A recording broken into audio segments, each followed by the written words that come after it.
మోంతా తుఫాన్ ప్రభావంతో తెలంగాణ వ్యాప్తంగా వివిధ జిల్లాల్లో కురిసిన ఎడతెరిపి లేని భారీ వర్షాలు పంటలకు ఆస్తులకు భారీ నష్టం కలిగించిన నేపథ్యంలో జిల్లాల కలెక్టర్లకు ముఖ్యమంత్రి రేవంత్ రెడ్డి కీలక ఆదేశాలు జారీ చేశారు. తుఫాను ప్రభావిత జిల్లాల కలెక్టర్లు, ఎస్పీలు, ఉన్నతాధికారులతో అత్యవసర వీడియో కాన్ఫరెన్స్ నిర్వహించి పరిస్థితిని సమీక్షించారు. ఈ సమావేశంలో పలువురు మంత్రులు, ప్రభుత్వ ప్రధాన కార్యదర్శి మరియు పలు శాఖల ఉన్నతాధికారులు పాల్గొన్నారు. ధాన్యం సేకరణకు అత్యంత ప్రాధాన్యత ఇవ్వాలని ముఖ్యమంత్రి రేవంత్ రెడ్డి అధికారులను ఆదేశించారు. అవసరమైన చోట్ల ధాన్యాన్ని తక్షణమే దగ్గరలోని ఫంక్షన్ హాల్కు లేదా సురక్షిత ప్రాంతాలకు తరలించేలా చర్యలు తీసుకోవాలని ఆదేశించారు.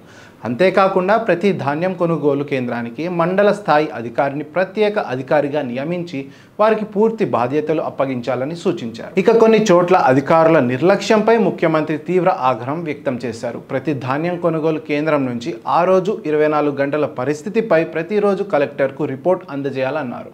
రిపోర్ట్ ఇవ్వడంలో కానీ విధి నిర్వహణలో కానీ నిర్లక్ష్యం వహించే అధికారులపై తక్షణమే కఠిన చర్యలు తీసుకోవాలని డీజీపీని ఆదేశించారు. ప్రతి ఒక్క అధికారి ప్రజలతో ఫీల్డ్లో ఉండాల్సిందేనని ముఖ్యమంత్రి రేవంత్ రెడ్డి స్పష్టమైన ఆదేశాలు జారీ చేశారు.